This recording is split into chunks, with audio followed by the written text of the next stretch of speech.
Lagi. Shalom.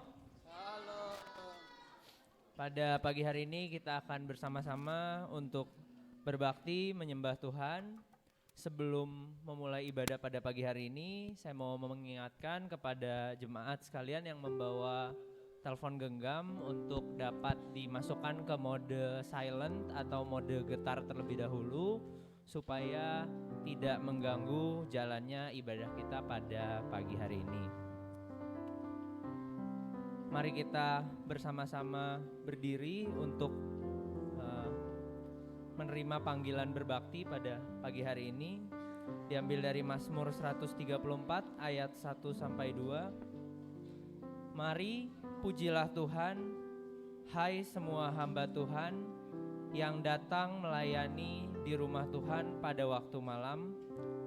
Angkatlah tanganmu ke tempat kudus dan pujilah Tuhan. Bersama-sama kita angkat pujian, sungguh alangkah baiknya.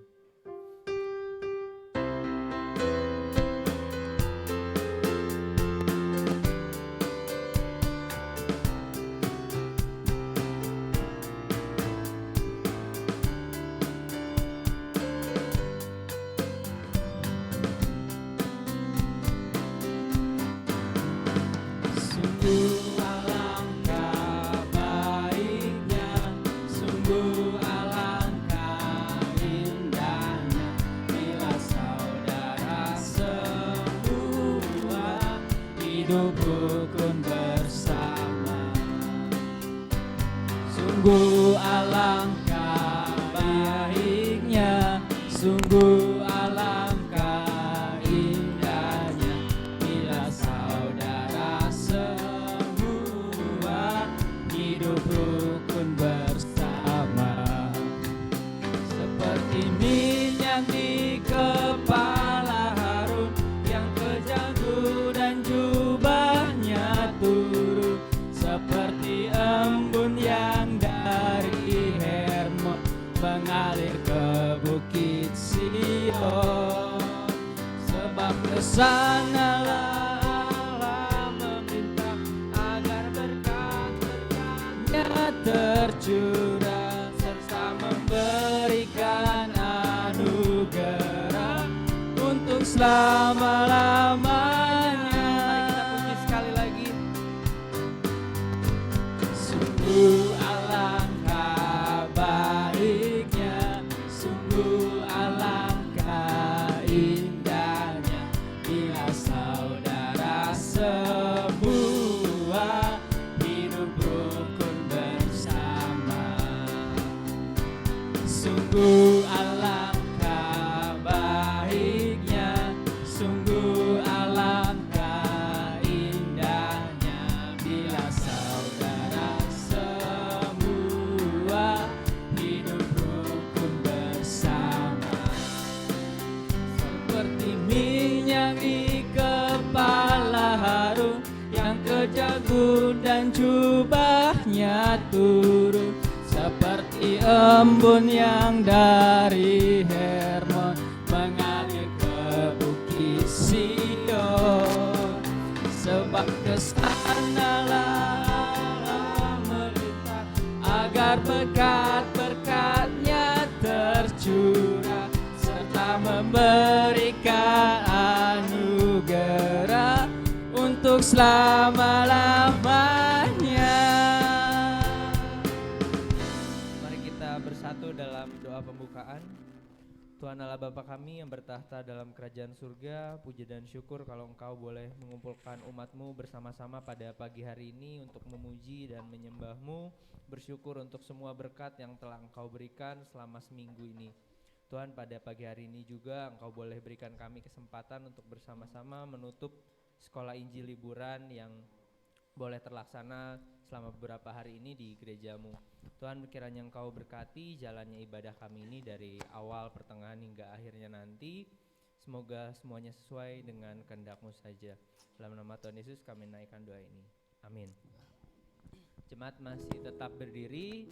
Kita akan angkat pujian dari nyanyian pujian nomor 33, Mulia Namamu Tuhan.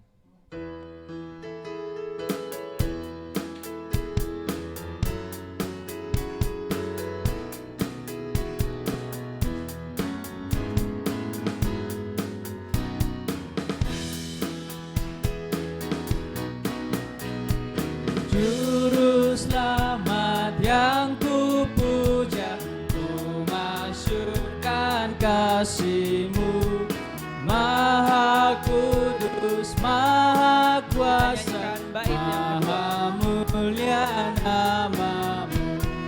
Terang kekal sepanjang masa, penebus junjunganku. Para suci tiap bangsa kan memuji nama-Mu. Mulia,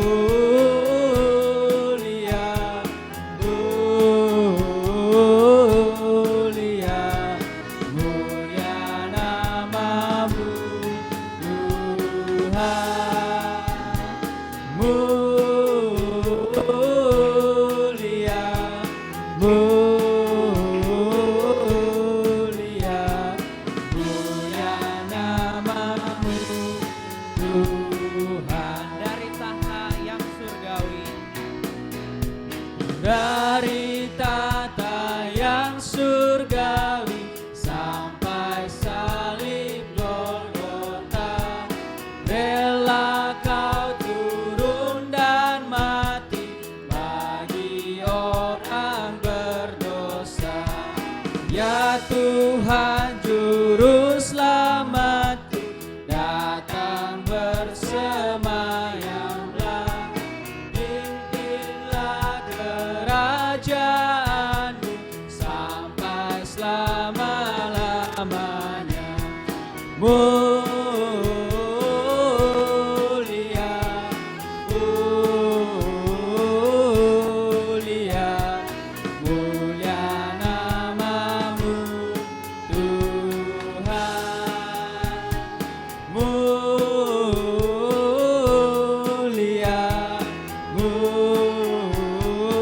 mulia, mulia nama-Mu Tuhan.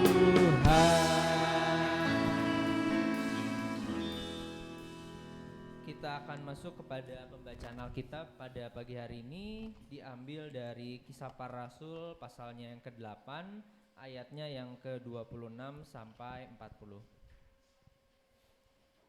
Pembacaan Alkitab akan kita lakukan silih berganti dari mimbar ke sidang. Saya akan membacakan ayat yang genap dan sidang jemaat membacakan ayatnya yang ganjil. Kisah Para Rasul 8 ayat 26 sampai 40, judul perikopnya Sida-sida dari tanah Etiopia.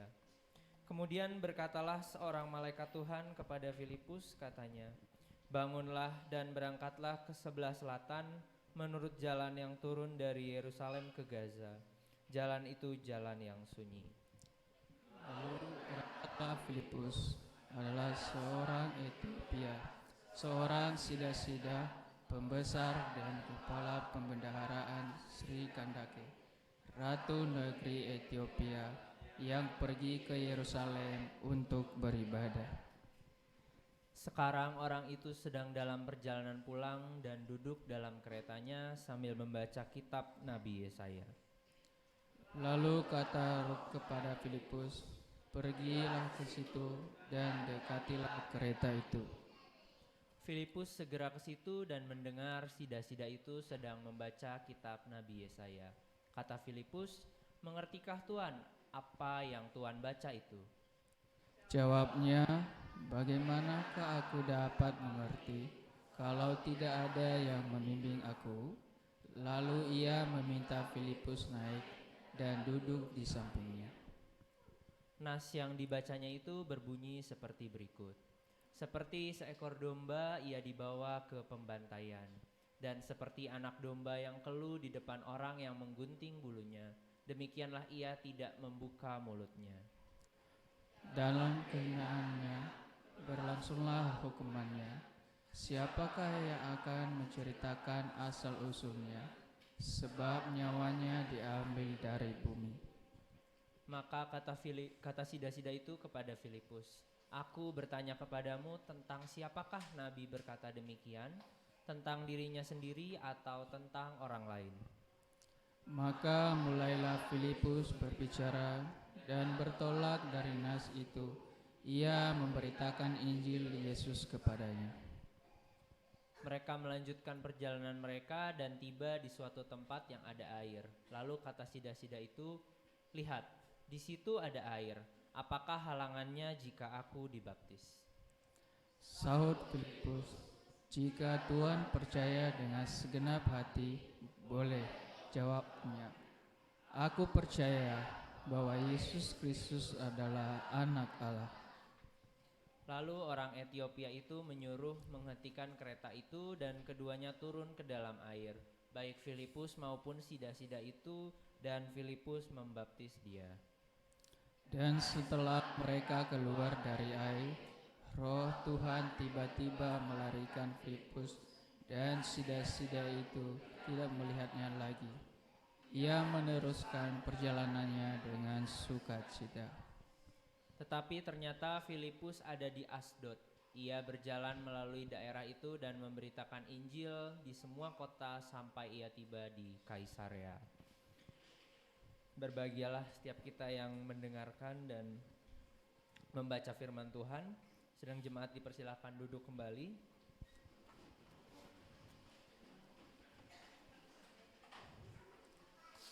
Kita akan menaikkan pujian. Bagi Tuhan tak ada yang mustahil.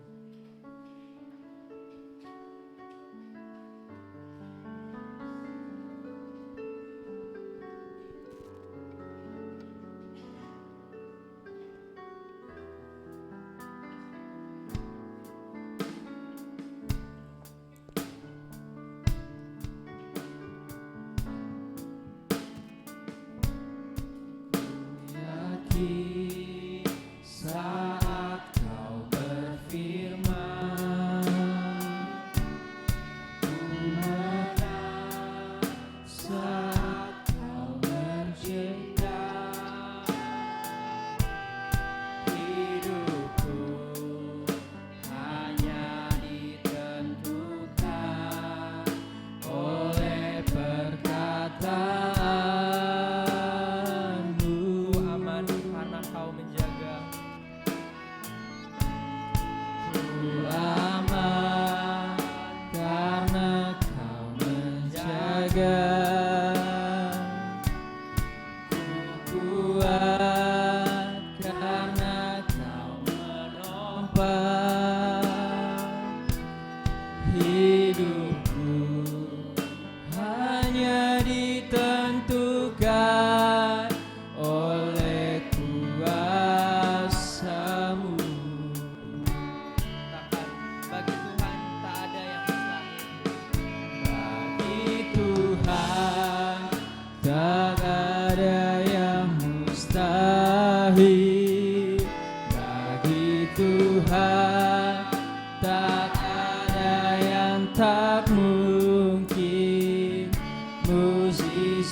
Disediakan bagiku, ku diangkat dan dipulihkannya.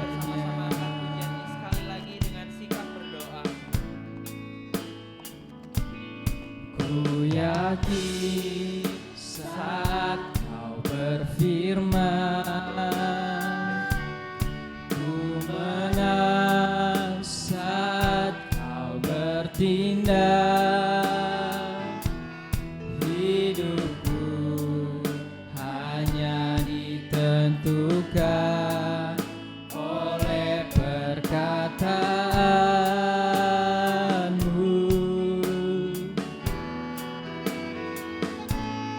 Ku aman karena kau menjaga.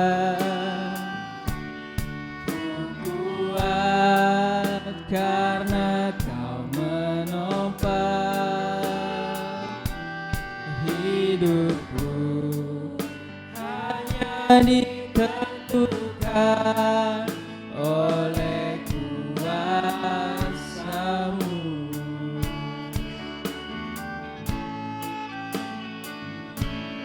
Bagi Tuhan tak ada yang mustahil.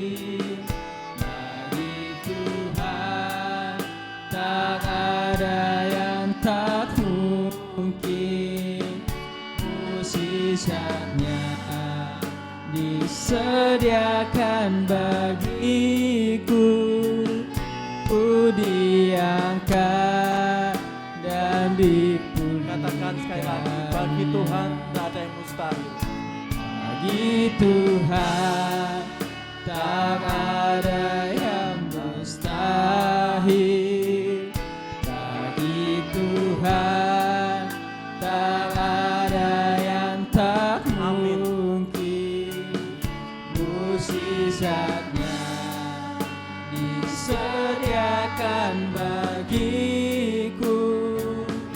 Ku diangkat dan Katakan, ku diangkat dan dipulihkannya. Ku diangkat Dan sekali lagi, ku diangkat dan dipulihkannya.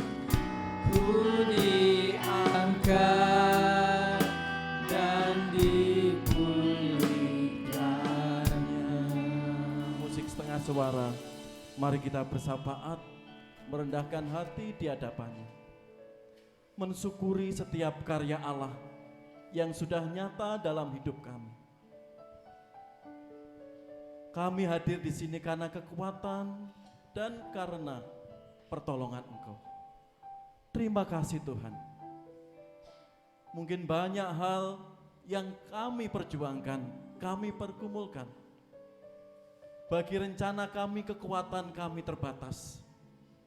Seperti pujian tadi, bagi Engkau tidak ada yang mustahil.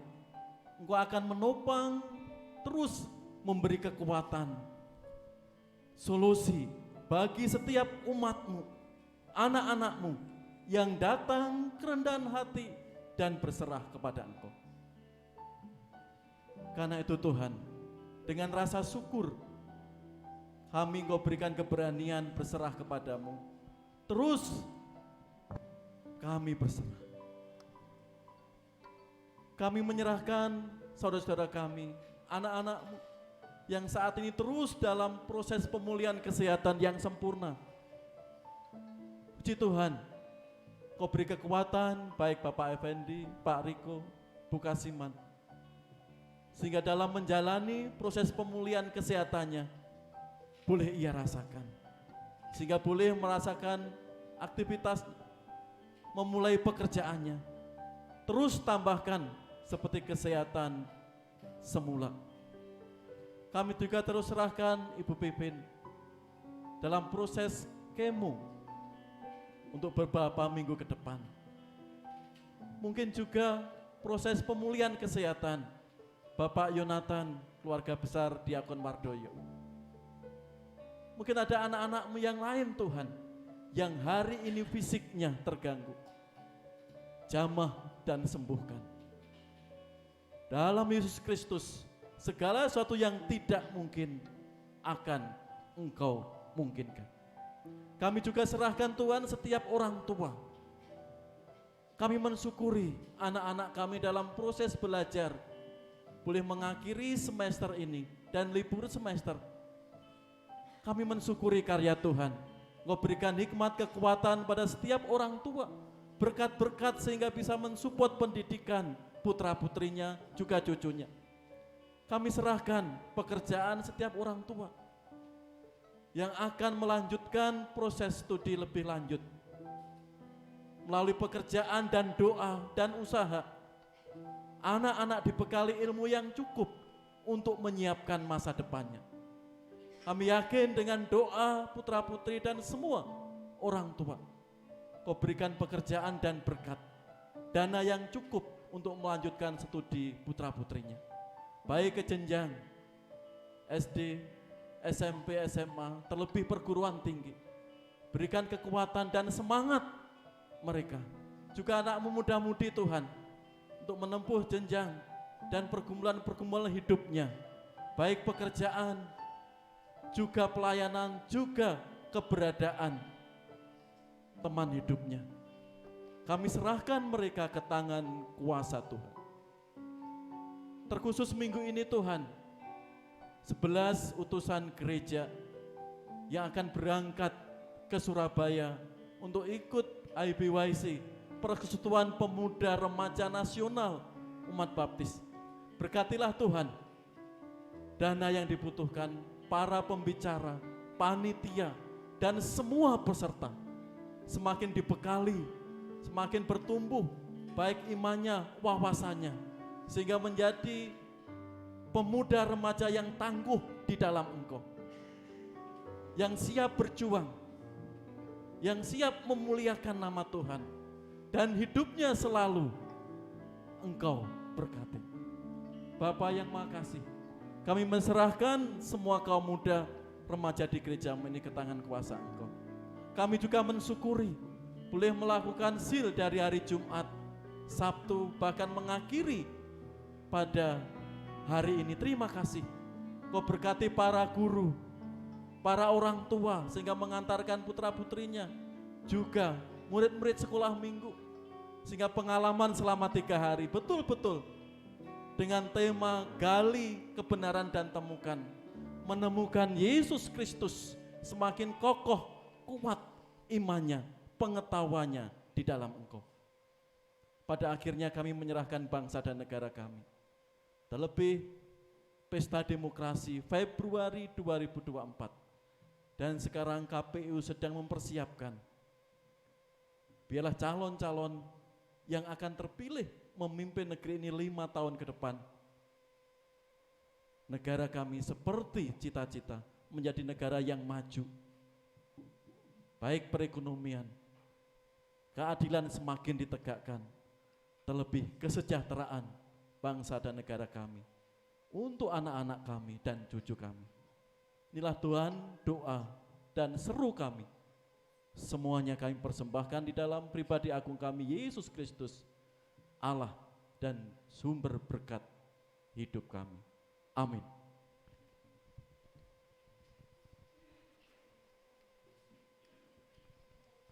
Sidang jemaat dimohon untuk bangkit berdiri. Kita akan mengangkat satu pujian, Sungai Sukacitamu.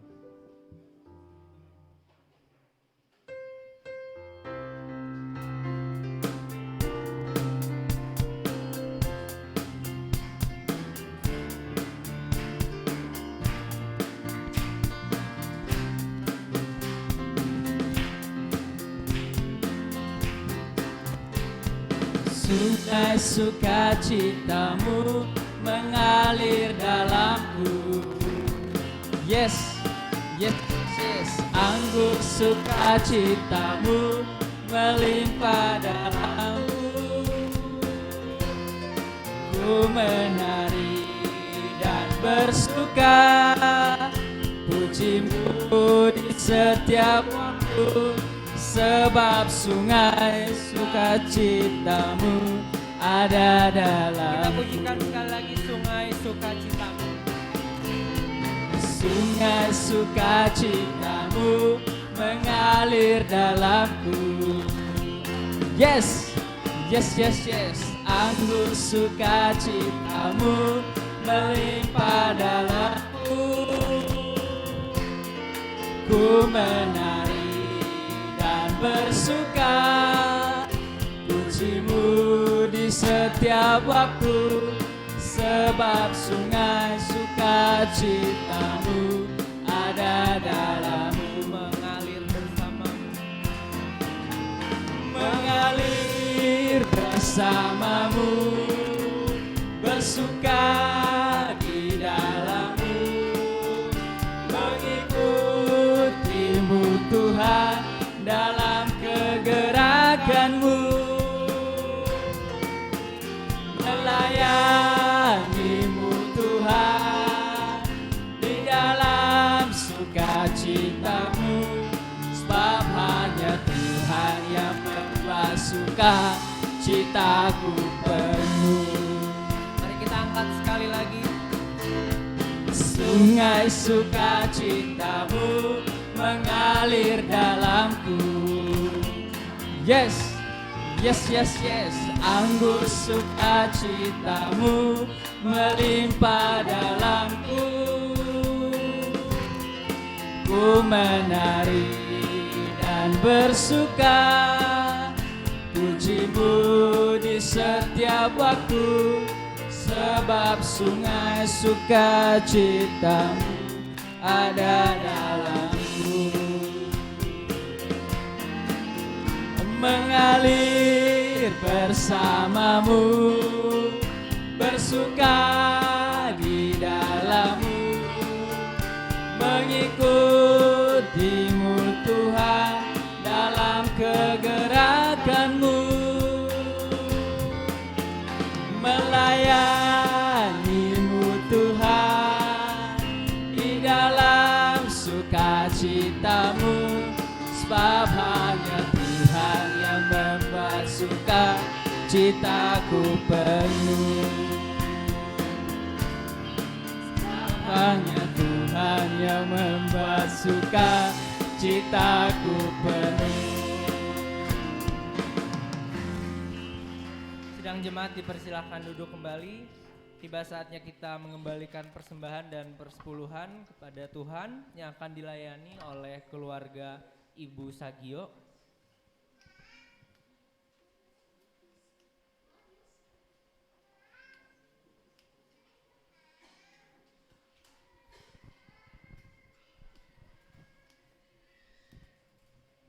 Saudari Rosi untuk memimpin kita dalam doa persembahan.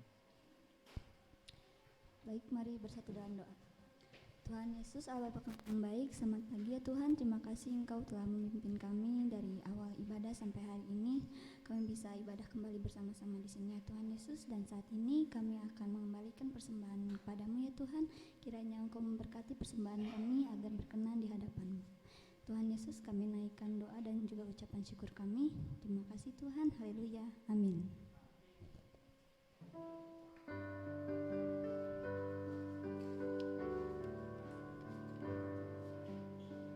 Untuk sidang jemaat yang mau memberikan persembahan dan persepuluhan bisa melalui rekening Gereja Baptis Indonesia Cimahi seperti tertera pada layar ataupun melalui QR Code yang tertera di balik buletin Bapak Ibu sekalian.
Baik, tiba saatnya kita untuk mendengarkan firman Tuhan yang akan disampaikan oleh hambanya Pendeta Hosea Sugiman berjudul Gali dan Temukan.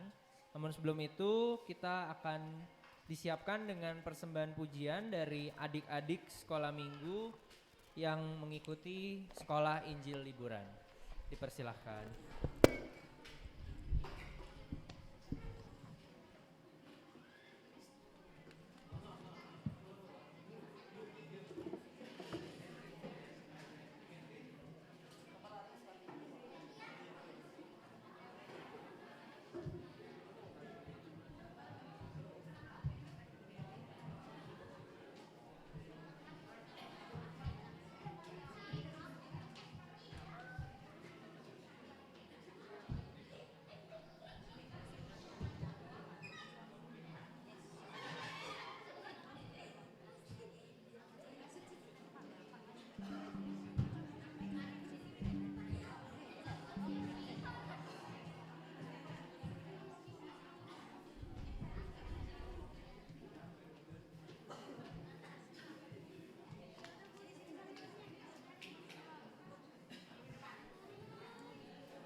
sore hari sampai dengan malam. Kegiatannya itu acara pembukaan, lalu juga masuk kelasnya. Kami tidak masuk kelas di gedung sekolah minggu yang biasanya, tetapi kami kelasnya di tenda-tenda yang sudah kami sediakan. Di situ ada kelas Indria, kelas Pratama, Tunas Muda, Madya, dan Remaja. Yang dilakukan selama di kelas tentu kami menggali tentang firman Tuhan, yaitu dari mulai kelahiran Tuhan Yesus, lalu bagaimana Tuhan Yesus dihianati, lalu juga tentang bagaimana Tuhan Yesus mati untuk kita. Dan hari ini itu puncaknya, yaitu nanti akan disampaikan dengan Pak Hosea. Adapun kegiatan kami di Brigip, kami hiking dari gereja menuju ke Brigip dengan jalan berputar ya, jadi nggak pakai jalan yang biasanya. Tentu ini pengalaman buat saya yang nggak tahu jalan sebenarnya ke Brigip, tapi kemarin waktu ikut survei ternyata jalan kaki itu menyenangkan ya. Kita lewat-lewat rumah-rumah gitu ya, lewat-lewat kampung gitu. Jadi mungkin pengalaman baru juga untuk teman-teman yang bukan orang Cimahi gitu. Ternyata untuk jalan ke Brigip itu banyak jalannya ya. Kita sama-sama, lalu kita ada kegiatan juga di Brigip itu pos to pos. Anak-anak dibagi beberapa kelompok, jadi dari kelas Indria sampai dengan Tunas Muda dan Remaja itu kami satukan menjadi satu kelompok ya. Jadi teman-teman Tunas Muda dan Remaja pada saat kegiatan pos mereka benar-benar yang awalnya mungkin cuek sama anak-anak kecil gitu, karena mereka mau tidak mau harus tanggung jawab dengan anggota kelompoknya. Jadi mereka mau nggak mau juga mengasuh teman-teman atau adik-adik kecilnya yang di Indria. Nah, jadi di sini juga kita belajar bagaimana sih mengasihi, bagaimana sih membimbing adik-adik yang masih kecil dan di bawah kita ya. Ya itu pengalaman kita selama selama 2 hari ini, dan kami bersyukur dengan cuaca yang baik, dengan semua persiapan yang kami lakukan, puji Tuhan berjalan dengan lancar, dan sampai saat ini kami juga bersyukur bisa melaksanakan kegiatan SIL hari yang ketiga. Mudah-mudahan dengan SIL tahun ini semakin memberikan semangat buat teman-teman, juga buat guru-guru, untuk orang tua juga untuk terus mengikuti kegiatan sekolah minggu. Terima kasih.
Ya, terima kasih ya peserta SIL tahun ini.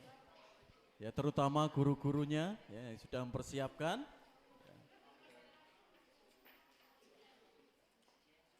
Gali kebenaran dan temukan. Ya.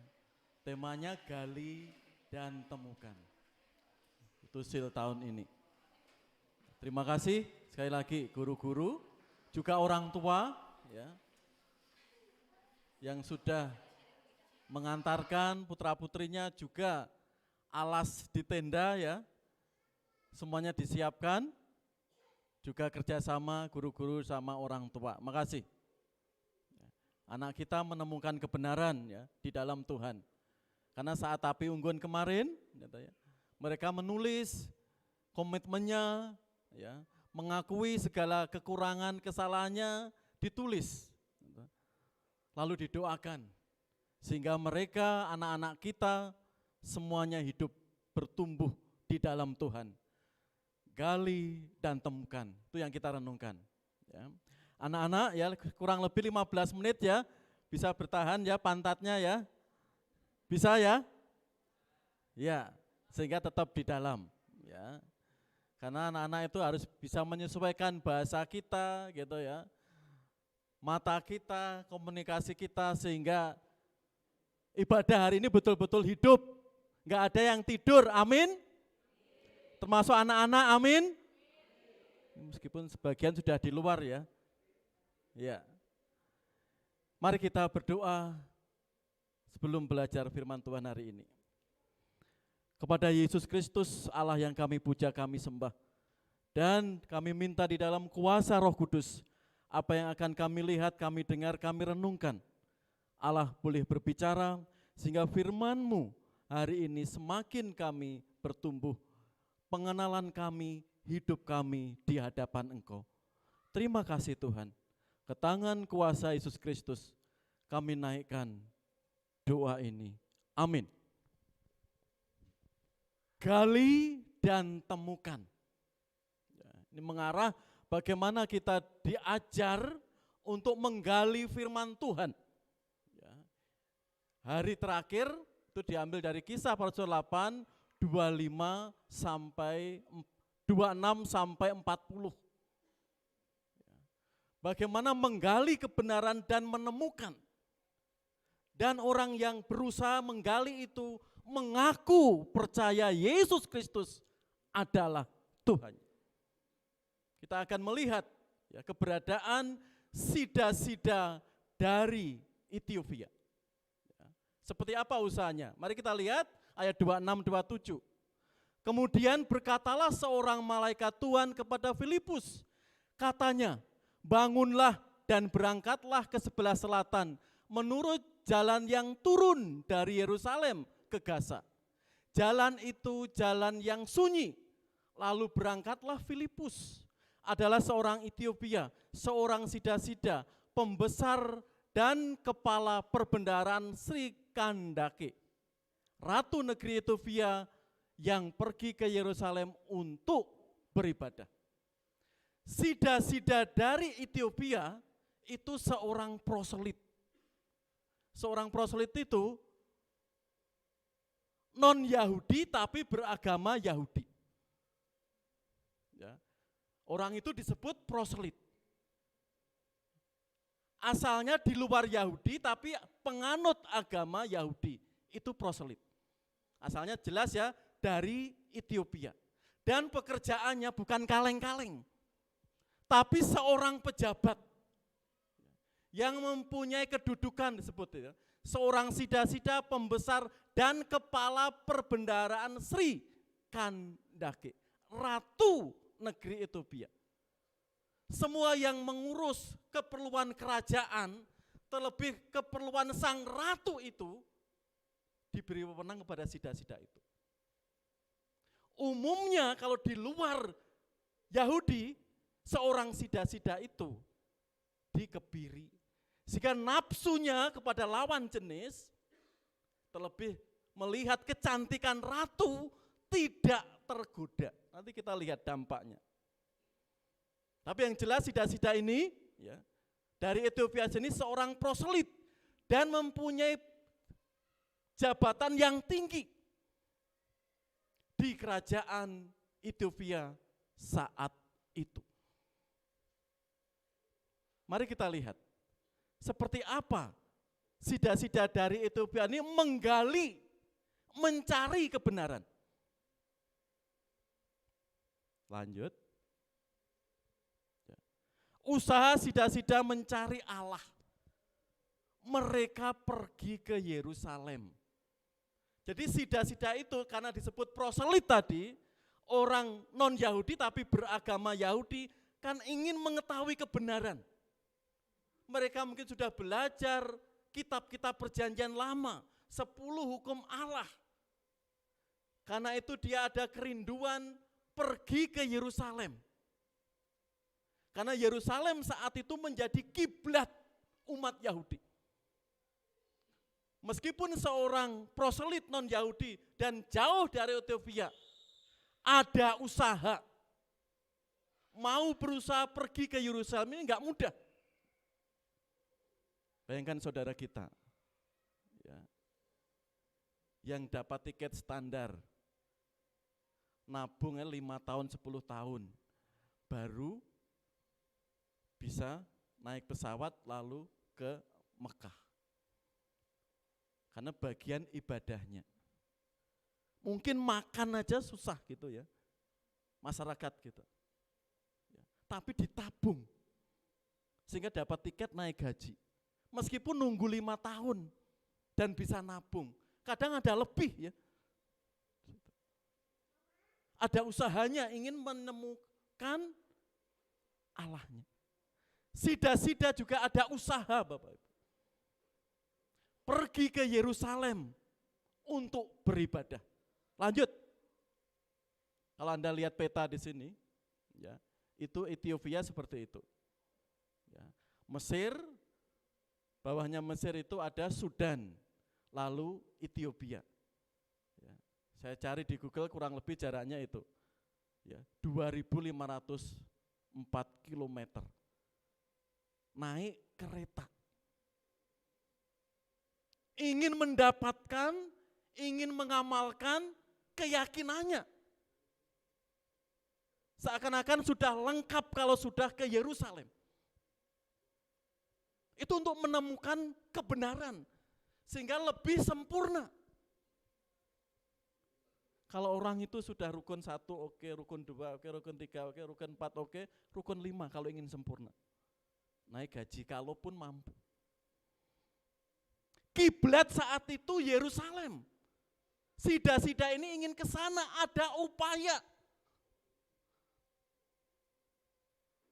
Sehingga apa yang diyakininya meskipun non-Yahudi, meskipun seorang proselyt, pengenalan Allahnya akan lebih mantap, akan lebih sempurna. Ada usaha yang pertama. Untuk menggali, untuk berusaha, untuk menemukan kebenaran itu.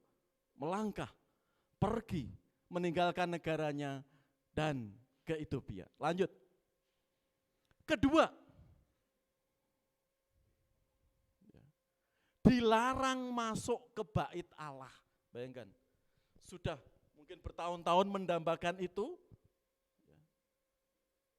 Tapi sudah sampai Yerusalem, mau beribadah ke bait suci, sudah ada larangan. Karena apa? Dikebiri. Menurut hukum Yahudi, orang yang dikebiri itu tidak boleh masuk ke bait Allah. Ya seperti ajaran agama-agama sekarang ya, kalau sedang haid itu enggak boleh ya sembahyang.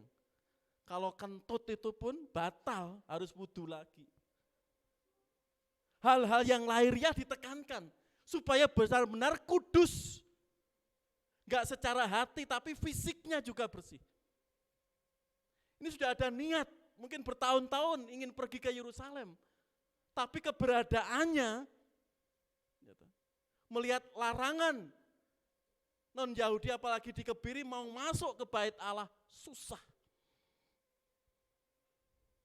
Apa yang terjadi? Mereka sakit hati, ya, sudah pergi jauh, gitu, mengorbankan waktunya mungkin hartanya. Mungkin kejadian saat puasa kemarin ya, orang yang umroh, gitu ya, di sana dijanjikan biayanya memang agak ringan, biasanya 40 juta dapat 35 juta, kan lumayan ya 5 juta, tapi di sana ternyata apa? Enggak boleh masuk saat umroh itu, karena apa? Ya, orang-orang gelap di situ, ya. Dijanjikan, wah murah promosi, tapi setelah itu enggak bisa masuk dan enggak bisa pulang, harus diurusi semuanya. Ya. Keluarganya kaget, keluarganya kecewa, duta di Arab ditelepon, harus tertunda, enggak bisa masuk. Dia dapat diskon murah, tapi ternyata apa yang terjadi? Enggak bisa untuk umroh. Pulang juga susah, karena di sana ada calo-calo gitu ya. Bayangkan tujuan baik, tapi dipermainkan calo, ya, nggak bisa masuk, tiketnya nggak bisa pulang, bagaimana? Ya. Kita lihat sida-sida dilarang masuk ke bait Allah, sudah meninggalkan ratusan kilo, ribuan kilo daerahnya, negaranya, tapi tatkala sudah sampai di Yerusalem tertolak. Menyadari ada hukum, ada larangan, orang yang sedang dikebiri tidak boleh masuk bait Allah. Sida-sida ini putus asa, dia rela beribadah di luar. Meskipun hukum ditolak saat itu, dia tetap enggak sakit hati, dia tetap ibadah di luar. Tahu larangan itu. Jadi usaha yang pertama tadi dia meninggalkan negaranya. Yang kedua dilarang masuk, tapi dia tidak sakit hati. Tetap menjalankan ibadah meskipun di luar bait Allah. Yang ketiga, setelah ibadah di luar dan tertolak, di tengah perjalanan pulang dari Yerusalem apa? Mereka rajin membaca Alkitab. Bayangkan, seorang proselit non-Yahudi. Filipus segera ke situ dan mendengar sida-sida itu sedang membaca kitab Yesaya. Kata Filipus, mengertikah Tuhan apa yang Tuhan baca itu?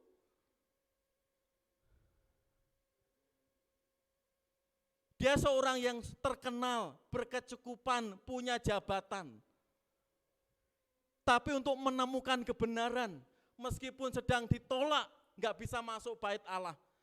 Dan dia beribadah di luar dan pulang dari ibadah, dia tetap ingin membaca kitab nabi-nabi, yaitu kitab Yesaya.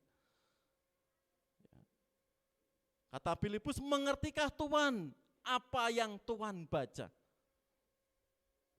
Tuhan mengerti kemauan kerinduan sida-sida itu. Kan itu di ayat pertama ya, 26 tadi, Roh Kudus menyuruh Filipus, pergilah ke arah selatan, ke jalur Gaza. Ada seorang yang baru pulang beribadah di bait Allah, kesanalah kamu. Ternyata roh Tuhan menjernihkan, memberi semangat, tuntunan, pertolongan kepada Filipus. Pergilah, tolong orang itu. Ingat ya, Tuhan memperhatikan hati sida-sida itu. Meskipun secara lahiriah dia tertolak oleh hukum, oleh larangan agama Yahudi. Tapi dia enggak ada sedikit pun gedumel, marah kepada Allah. Apa yang terjadi? Usahanya, meskipun tertolak, dia tetap pulang dengan membaca kitab Yesaya. Menandakan betul-betul upaya untuk menggali, untuk mencari kebenaran itu dipuaskan di situ. Karena itu rajin membaca betul, itu akan menemukan kebenaran.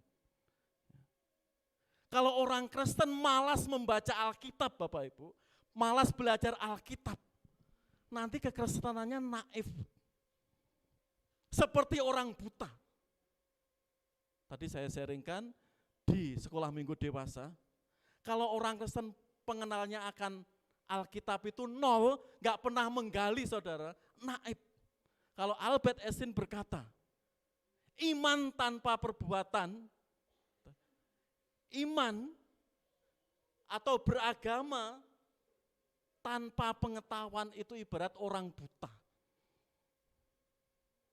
Dan sebaliknya, orang beragama tanpa pengetahuan itu pincang. Murid-murid Yesus saja 3,5 tahun loh ya. Kalau kita belajar 8 jam maksimal di sekolah. Murid-murid Yesus 3,5 tahun loh, bayangkan. Belajar. Dan Yesus sendiri, ya, karena menurut hukum Yahudi, usia 12 sampai 30 tahun orang nggak boleh ngajar. Itu hukum. Yesus kemana? Banyak orang menafsirkan, oh pergi ke Cina, pergi ke India. Sehingga buku-buku itu laris. Menyenangkan, didengar menyenangkan, dilihat menyenangkan, tapi itu menyesatkan. Yesus selama 18 tahun, usia 12 tahun sampai 30 tahun belajar. Karena itu fasih saat orang bertanya saat di bait Allah. Yesus belajar, menggali sesuai tahap-tahapnya. Jadi dengan belajar itu semakin bijak, semakin mengenal.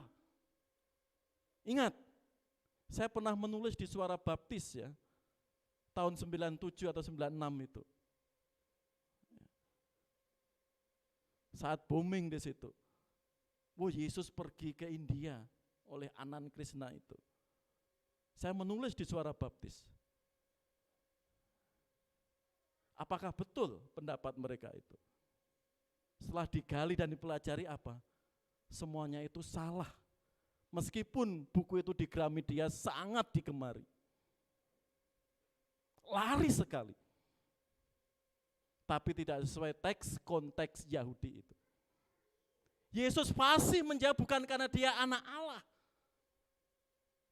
Faktor itu perlu dikesampingkan, tapi apa? Belajar. Mau menggali.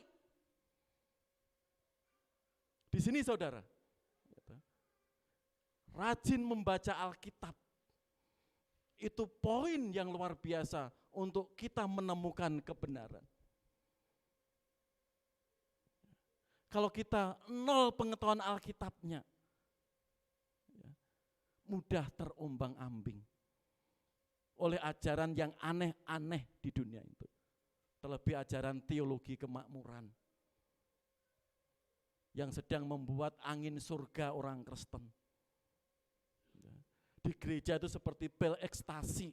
Setelah pulang kosong pemahaman Alkitab, imannya enggak bertumbuh. Cuma disenangkan di gereja, diajak tertawa, diajak muji, Tuhan terus menerus. Tanpa dibekali tanggung jawab. Tanpa pengenalan dengan Tuhan yang betul. kosong. Nggak apa-apa Pak, daripada malam minggu ke diskotik orang Kristen. Biar kelihatan sok rohani, ke gereja memuji Tuhan, setelah pulang kosong. Hati-hati ajaran di sini. Itu teologi kemakmuran. Menyedapkan telinga, melihat semuanya nyaman. Kalau orang Kristen, ada temannya orang Kristen sakit sedikit dihakimi. Kamu enggak beriman, kamu kurang iman. Kalau orang Kristen ada masalah, kamu harus beriman. Itu teologi kemakmuran. Orang Kristen enggak boleh sakit. Kalau sakit, berarti kamu enggak beriman. Enggak boleh miskin. Itu teologi kemakmuran. Kalau kamu miskin, berarti kamu kena kutuk, kamu belum bertobat. Hati-hati di sini. Bayangkan, ke gereja dijemput, pulang dikasih sembako, mau ke gereja diantar, tiap akhir bulan dikasih sembako. Siapa yang enggak suka seperti itu? Tanpa menggali Alkitab. Pokoknya gerejanya penuh, enggak mendewasakan jemaat. Kelihatannya enak. Sehingga tatkala di keluarga ada masalah, menghakimi suami istri. Tidak menggali Alkitab dengan utuh. Ayub kurang apa masalahnya? Paulus kurang apa? Didera, dihukum. Masalah-masalah selalu ada. Tapi bisa dilewati. Saat diberkati, bersyukur. Saat ada masalah, datang terus pada Tuhan. Kenapa? Menemukan kebenaran. Sehingga pengetahuannya utuh. Lanjut. Ada usaha dan tertolak dan mau membaca di sini. Upaya lagi sida-sida itu. Dia mau menggali lagi. Tidak mengerti isi Alkitab, mau bertanya.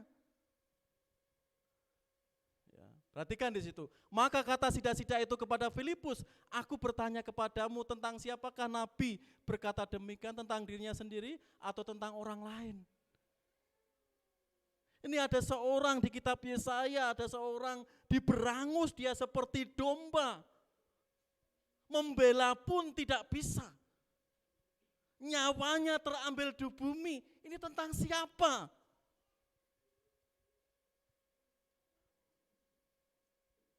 Di sini saudara, wah ada Filipus, dia bertanya. Jadi ini menginspirasi kita. Kalau kita enggak tahu di dalam Alkitab isi firman Tuhan itu, bertanya. Saya welcome. Pasti Diakon Sidati welcome. Diakon Edi welcome. Pak, ada internet lebih praktis, oke. Tapi ingat, ya, jika jawaban-jawaban itu enggak sesuai konteks dan Alkitab bisa menyesatkan kita. Seperti dikirim Diakon Sidati di grup PBI kemarin. Ya, ada aplikasi ya, yang bisa menjawab semua masalah. Seakan-akan Alkitab biasa akan betul. Ya, jika kita tidak hati-hati. Ya, kelihatannya solusi ada, tapi bisa. Itu menyesatkan kita. Mari di sini, jika tidak mengerti bertanya, enggak malu dia ya, sida-sida ini. Meskipun seorang pejabat, seorang yang terhormat, tapi mau bertanya, dia enggak malu. Ini sekolah minggu. Kita saling mensupport, saling menguatkan, saling menggali kebenaran itu. Waktu yang ada 1 jam gitu ya, kita gunakan saling menguatkan. Di situ kita menggali kebenaran. Saling mensupport. Dan jika enggak jelas, bertanya. Saya ingat kesaksian Presiden Abraham Lincoln. Seorang presiden lah. Abraham Lincoln presiden terkenal di situ ya, di Amerika. Meskipun seorang presiden yang super sibuk, saudara, dia tetap ke gereja dan ikut sekolah minggu. Kadang kita merasa sok tahu, sok mengenal, padahal kita pengetahuan Alkitabnya kosong.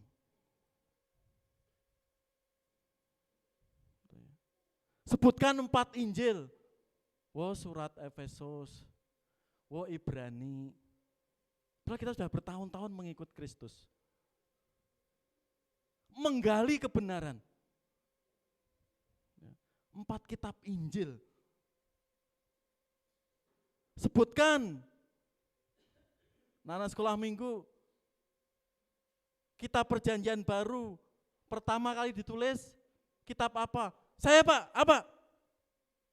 Pasti Injil Markus dengan PD-nya.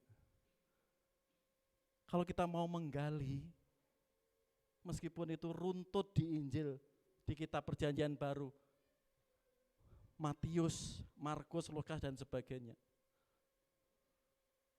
itu salah. Kenapa enggak menggali? Pak, yang penting itu iman, percaya Yesus. Ingat, betul itu, enggak salah itu.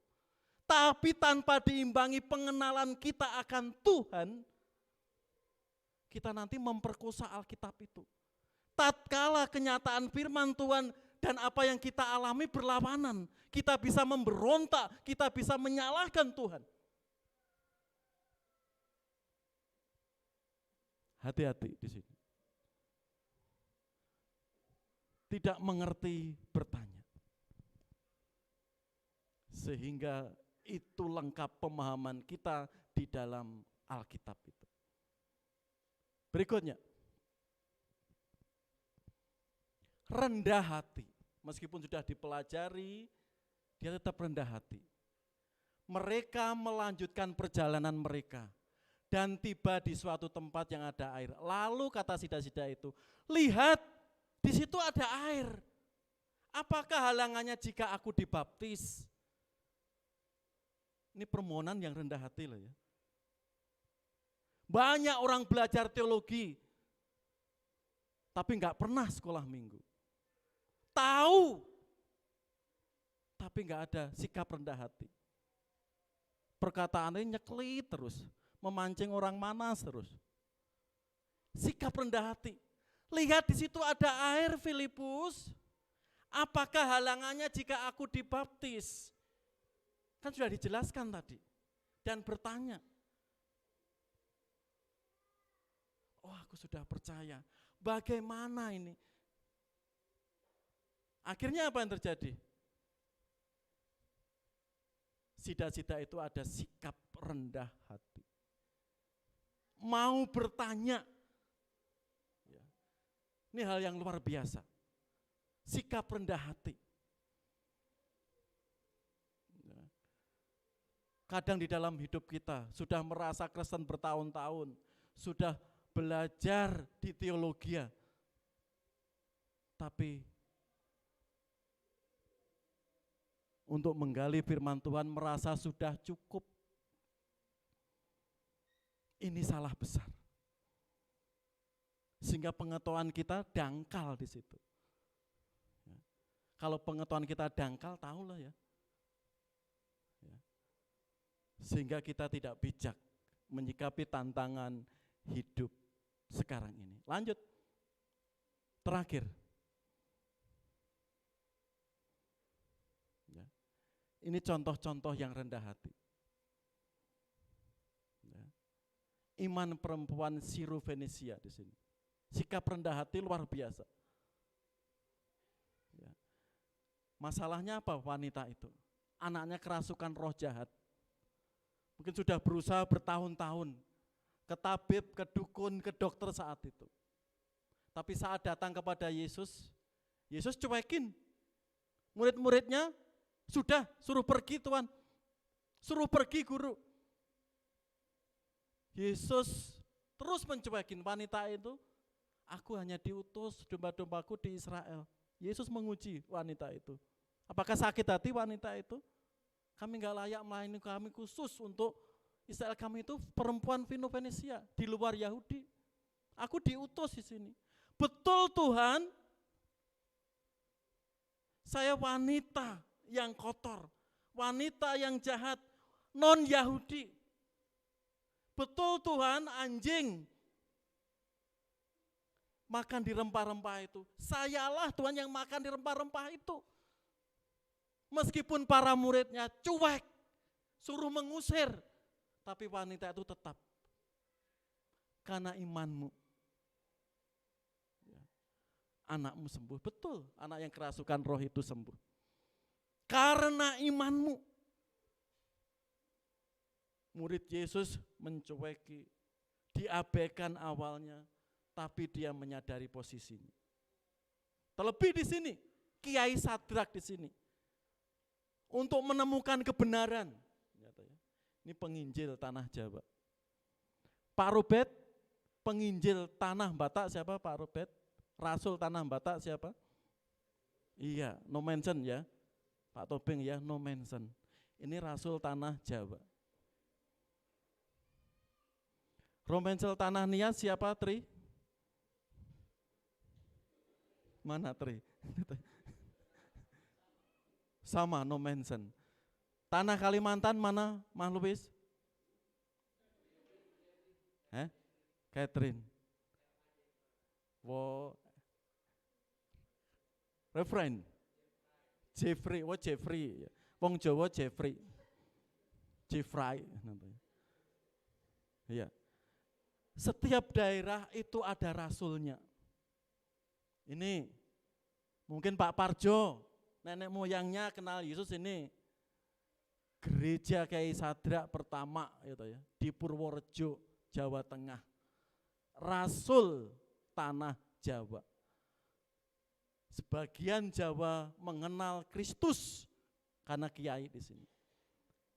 Dia doanya ingin menemukan kebenaran. Tapi dalam mimpi itu gambar salib.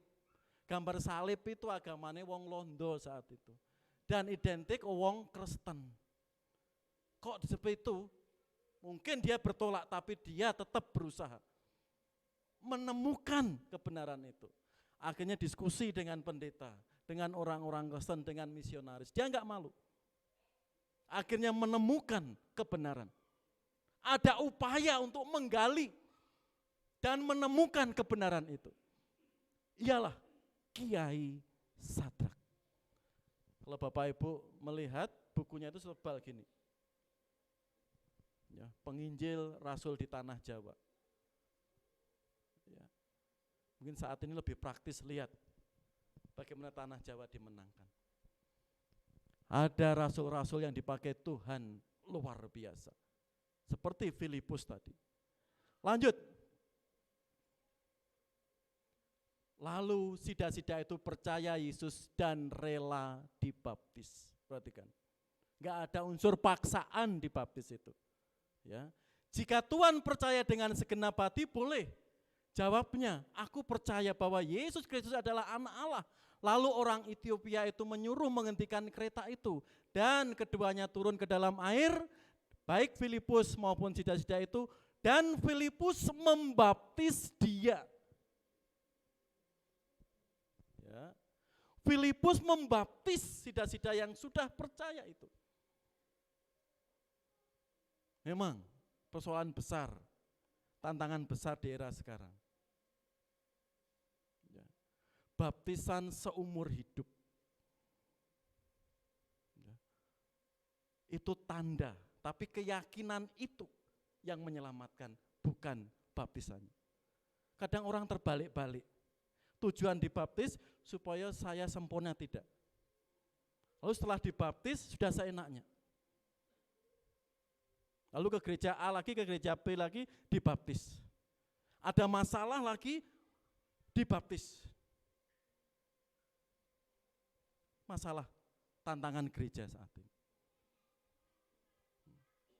saat kita percaya Yesus Kristus, apapun jenis baptisannya, entah itu percik, entah itu selam, entah itu dibaptis dengan bendera, ya itu kan simbol baptisan. Ada loh ya, gereja yang membaptis jemaatnya dengan bendera, gereja bala keselamatan. Tapi Alkitab, saat percaya Yesus Kristus, itu dibaptis. Nanti kalau pemahaman Alkitab kita enggak jelas, wah ada masalah lagi, supaya pertobatan baru, baptis lagi. Ada masalah lagi, pertobatan baru, dibaptis lagi. Seakan-akan baptisan itu berkali-kali.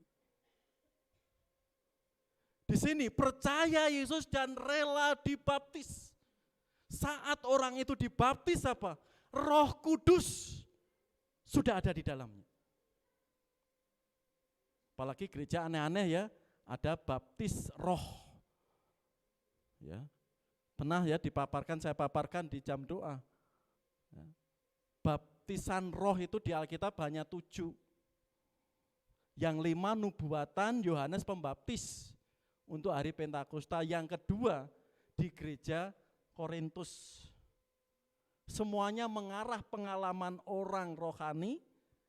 Dan yang kelima, baptisan roh itu menggenapi apa yang disampaikan Yohanes Pembaptis. Bukan rasul ya, tapi Yohanes Pembaptis. Karena aneh-aneh di gereja sekarang. Pendeta, yuk baptisan roh. Mungkin kamu sudah dibaptis air, baptisan roh belum, belajar. No, itu ajaran yang salah, hati-hati. Sehingga merasa dibaptis lagi. Pemahamannya di sini. Sehingga kita mengenal Yesus Kristus yang sudah percaya mengakui Yesus Kristus. Meskipun baptisan itu hanya lambang, tapi hati orang itu saat percaya. Tidak dengan paksaan tapi dengan ikhlas, dengan sukacita. Lalu hidupnya diserahkan kepada Tuhan. Kalau ada masalah lagi ya kita belajar dari kesalahan itu. Bukan solusinya dibaptis. Bukan solusinya dibaptis lagi. Di Solo sedang heboh ya. Ajaran dari Korea. Bahkan sebagian gereja-gereja baptis juga mengajarkan itu. Itu tantangan dia di era sekarang kepada jemaatnya. Ya. Tantangan. Kalau ada masalah, tantangan, wajar kita dalam hidup kita ini. Tapi tatkala sakramen-sakramen ditambahi lagi, dibaptis, tambahi lagi, itu tidak menghormati baptisan orang tersebut. Yang Yesus Kristus sudah materaikan dalam dirinya. Jadi sida-sida ini setelah menggali, setelah berusaha, dan tidak tahu dia bertanya, menemukan kebenaran. Bisakah? Itu ada sungai saya dibaptis. Lalu saya percaya Yesus dan rela dibaptis. Ayat yang terakhir. Filipus dan sida-sida menggali kebenaran dan menemukan. Yuk, ini ayat emas ya, peserta sil dan semua jemaat. Yeremia 29 ayat 13. Kita baca bersama-sama. 3, 4. Apabila kamu mencari aku, kamu akan menemukan aku. Apabila kamu menanyakan aku dengan segenap hati. Perhatikan di sini. Ya. Akhirnya sida-sida itu menemukan kebenaran. Dan Ibrani 11, 6b kita baca bersama-sama. 3, 4. Bahwa Allah memberi upah kepada orang yang sungguh-sungguh mencari Dia. Dalam ibadah seperti hari ini, kita itu mencari Kristus. Bukan hal-hal yang lain, memuliakan Kristus. 6 hari Tuhan sudah memberkati hidup kita. Kekuatan, kesehatan, kita bisa melalui setiap tantangan hidup. 1 hari, pasnya 1,5 jam, kita mengagungkan Tuhan, kita membutuhkan Tuhan, kita menyerahkan pergumulan kita kepada Tuhan. Itu mencari Tuhan. Kita puji Tuhan, guru-guru PAUD, guru-guru sekolah minggu. Malam jam 7 atau setengah 8, anak-anak diajak berdoa bersama, menghafalkan ayat Alkitab. Enggak mudah loh menyediakan waktu seperti itu. Dihafalkan. Anak hafal. Mengucap syukurlah dalam segala hal, karena itulah yang dikehendaki Allah di dalam Yesus Kristus bagi kita. Diucapkan. Lalu saat orang tuanya ada masalah, anaknya menghafalkan ayat itu, ya diingatkan firman Tuhan. Bisa belajar bersyukur. Karena menghafal. Berkat di situ. Mari saudara di sini. Apabila kamu mencari aku, kamu akan menemukan aku. Apabila kamu menanyakan aku dengan segenap hati, dengan sungguh-sungguh. Bahwa Allah memberi upah kepada orang-orang yang sungguh-sungguh mencari Dia. Menggali butuh upaya, butuh usaha. Dan akan mendapatkan kebenaran. Dan itu hanya ditemukan dalam Yesus Kristus, Tuhan kita. Setelah digali dan menemukan apa? Kita juga seperti Filipus memberitakan kebenaran itu. Tidak kita simpan, tidak kita sembunyikan.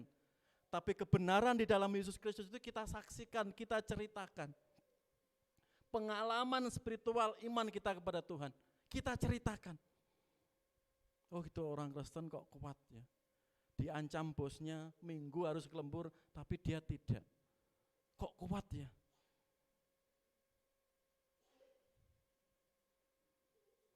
Akan menemukan upah dan kebenaran. Amin Bapak Ibu. Anak-anak kita yang sudah belajar akan menemukan upah dan kebenaran. Apa gunanya anak kita siapkan harta, mobil mewah, tanah luas, tapi hidupnya jauh dari orang tua. Tapi hidupnya sering menyakiti orang tua, sering bohong orang tua. Kadang orang tua lupa menyiapkan anak takut kepada Tuhan seperti apa. Oh nanti aja Pak kalau sudah SMP. Telat. Oh nanti aja Pak kalau sudah SMA. Oh nanti aja Pak anak saya masih banyak kegiatan di sekolahnya.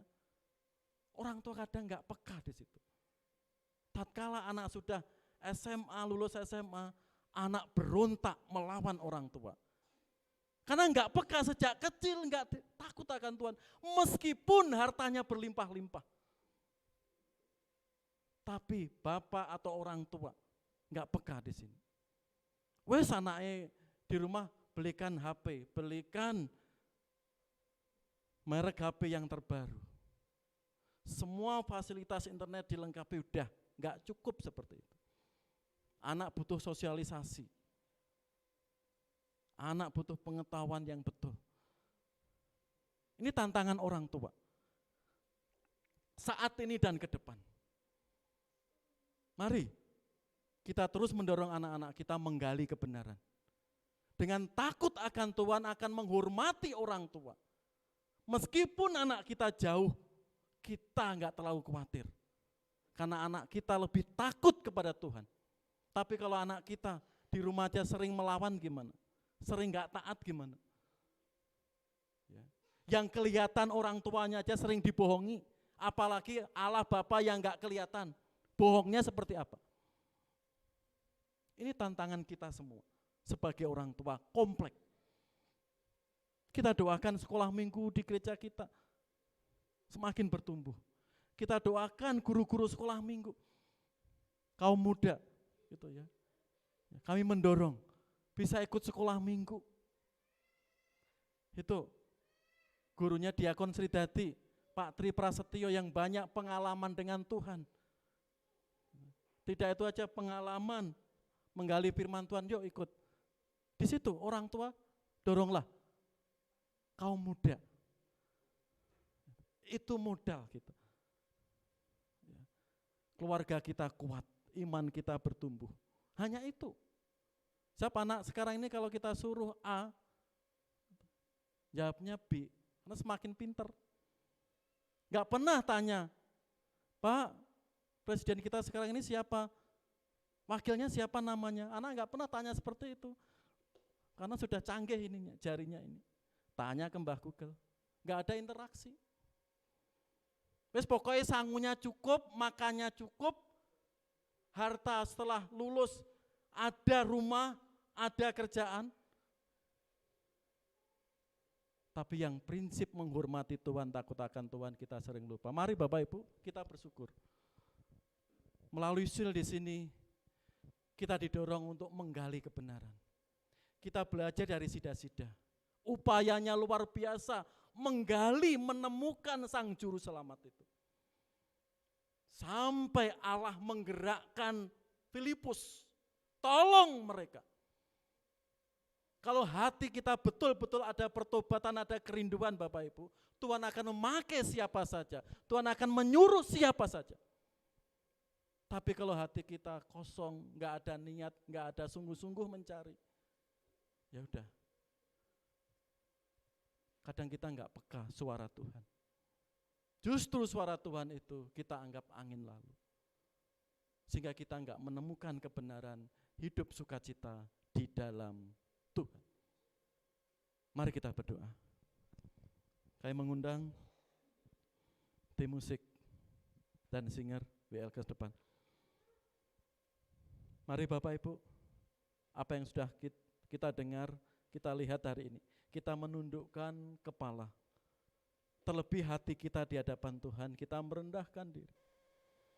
Kita seperti Filipus, haus akan kebenaran dan mau berusaha menemukan itu. Dan mau menggali kebenaran itu dan ditemukan di dalam Yesus Kristus. Kita sudah menemukan, kita sudah percaya Kristus. Itu tidak cukup. Tanpa kita mau belajar. Tanpa kita ada kerendahan hati, mau bertanya. Mari kita datang kepada Tuhan. Musik yang terakhir. Bagi Tuhan tak ada yang mustahil. Ini saat yang terindah. Kita mensyukuri kebenaran di dalam Yesus Kristus sudah Tuhan berikan, anugerahkan. Tapi siapa pribadi Yesus Kristus itu? Apa perintahnya? Itu perlu kita belajar dan menggali. Jika tidak mengerti, mari kita tanya. Sehingga kita tidak tersesat terlalu jauh. Yesus sumber berkat, sumber pertolongan. Mari kita serahkan segala pergumulan hidup kita hari ini kepada-Nya. Jika kita menanyakan, jika kita mau mencari, dan kita berusaha sungguh-sungguh, kita akan mendapatkan. Itulah janji firman Tuhan yang patut kita imani.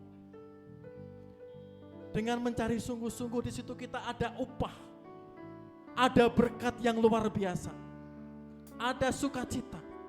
Ketangan kuasa Allah, hidup kita akan tertolong. Mari Bapak Ibu, kita sebagai orang tua mendorong anak-anak kita, mendoakan, mendorong, mempunyai hubungan dengan Tuhan yang indah. Atau kita dengan Tuhan, mari semakin dekat, semakin berserah kepada-Nya. Karena kekuatan, mujizat hanya di dalam Yesus Kristus. Mari kita pujikan pujian ini dengan sepenuh hati kita. Ku yakin saat Kau berfirman, ku menang saat Kau bertindak. Hidupku hanya ditentukan oleh perkataan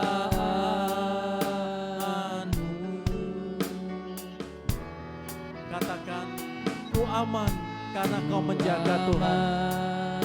Karena kau menjaga. Amin. Ku kuat karena kau menopang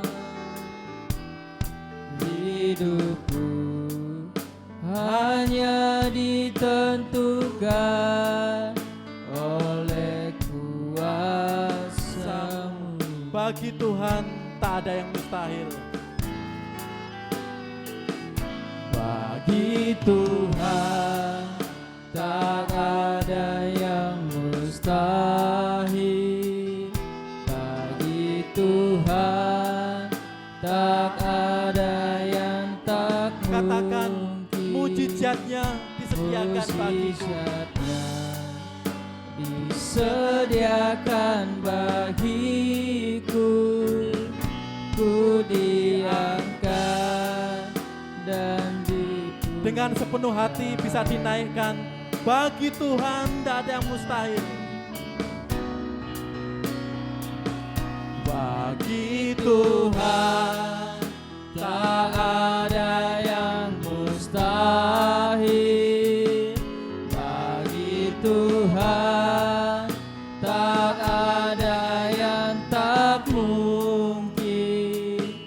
Mujizatnya disediakan bagiku.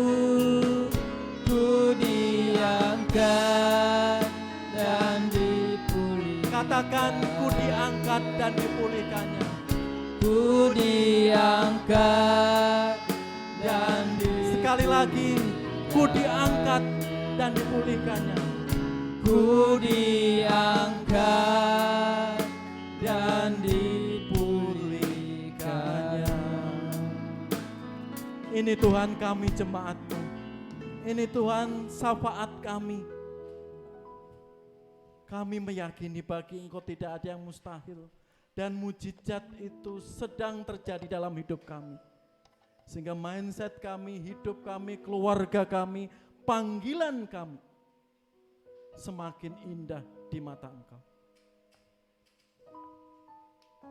Saat kami percaya Engkau itulah jaminan yang Engkau anugerahkan kami. Biarlah hidup kami berpaut kepada Engkau. Terima kasih Tuhan. Tangan kuasa Yesus Kristus. Dokter di atas segala dokter agung kami. Ku persembahkan doa ini. Amin. Mohon kesabarannya, ada beberapa pengumuman yang perlu kita perhatikan pada hari ini. Yang pertama mengundang ya, persekutuan doa besok hari Rabu Bapak Ibu 28 Juni jam 7 sampai jam 8 ya. Firman Tuhan akan dibawakan Saudara Louis Linus ya. Jika ada pokok-pokok doa bisa japri ke saya ya, atau ke Cia atau ke Diakon Sidati, tidak apa-apa ya. Kita saling mendoakan ya. Berikutnya yang ulang tahun hari ini ya, 25 Juni, betul ya, hari ini 25 Juni ya, Ibu Jessica Perdana Juseta. Ada? Oh, ya. Selamat ulang tahun Mbak Jessica, Bu Amos ya. Tuhan memberkati ya, keluarga, pelayanan dan segala impiannya ya, untuk Ibu Jessica. Berikutnya ya, petugas ibadah Minggu 2 Juli ya, sudah masuki bulan Juli minggu depan, bisa diperhatikan ya, semua yang tugas ya ada di depan Bapak Ibu ya, baik WL, singer, persembahan pujian sampai pemain musik ya, sehingga semuanya siap untuk melayani Tuhan ya. Dan minggu depan ya, yang biasa main musik, tim multimedia ya, itu ke Surabaya ya, doakan ya, ikut acara IBYC ya. Ada 11 pemuda kita, ya. Sehingga pelayanan tim musik tetap terhandle, multimedia tetap terhandle, ya, dengan baik. Kita doakan ya anak-anak kita yang siap berangkat ke Surabaya. Ada yang berangkat dari Selasa, ada yang berangkat dari Rabu. Ya.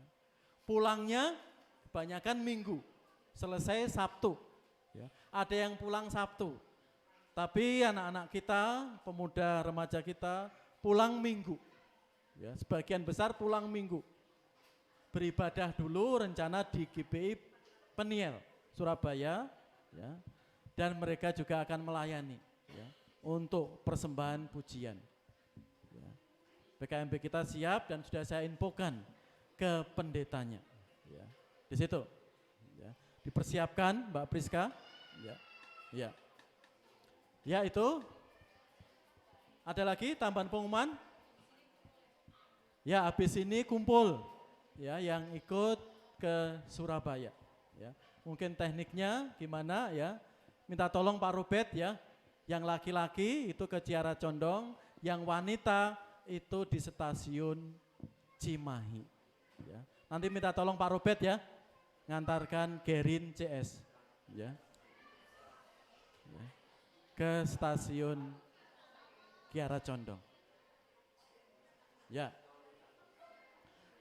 Tambahan pengumuman, ada beberapa tamu yang hadir ibadah ini.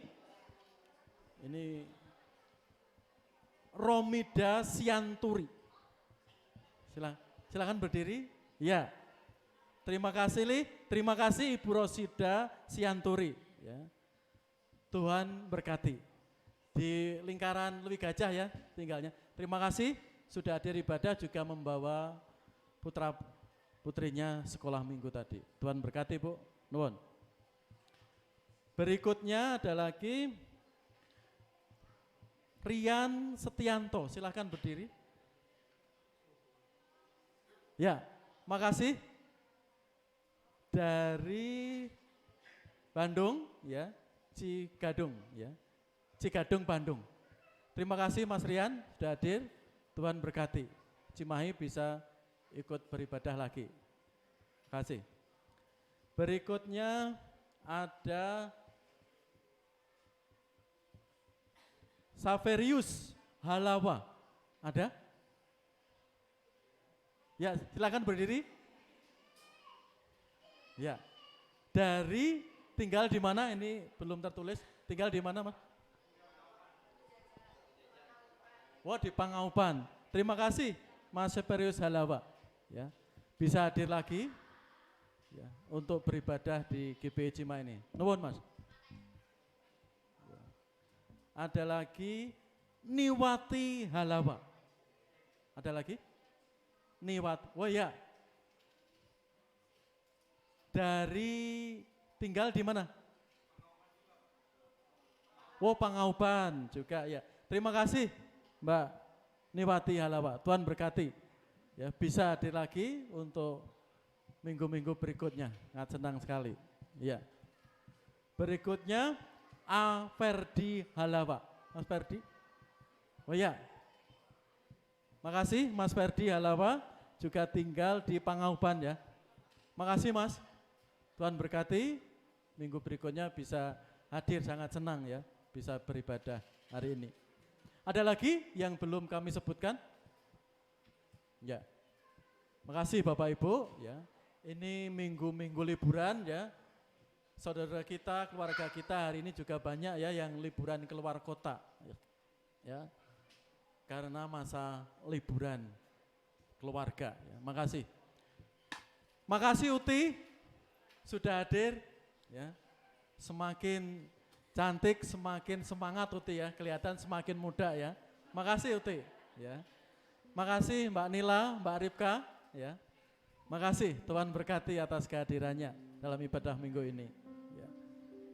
Ada lagi Lian? Oh, enggak ada ya. Ya, jika enggak ada, mari kita berdiri bersama-sama menaikkan doa berkat di hadapan Allah Bapa kita. Mari kita berdoa.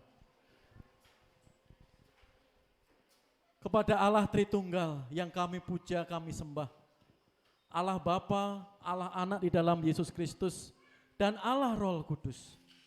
Kemuliaan bagi Engkau, dan berkat-Mu turun dalam keluarga dan hidup kami, dan semua jemaat-Mu yang sudah di dalam ibadah hari ini. Damai sejahtera bagi kita. Tuhanmu memberkatimu.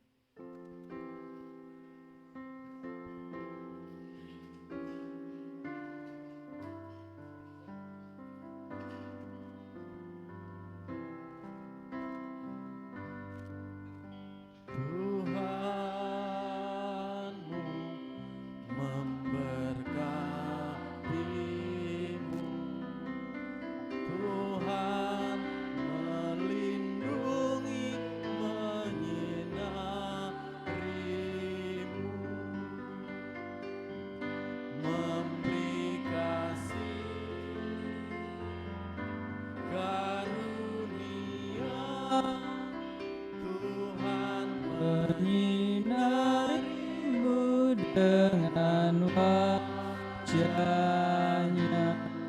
memberikan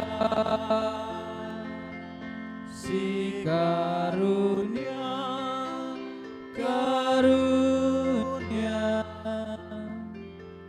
damai sejahtera diberi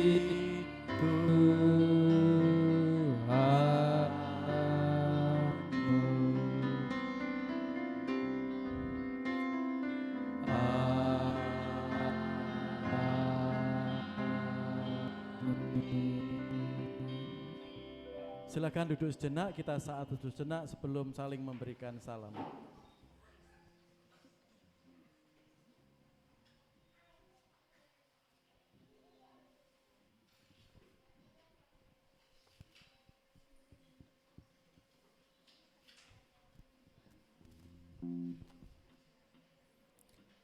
Selamat hari Minggu, Tuhan Yesus memberkati.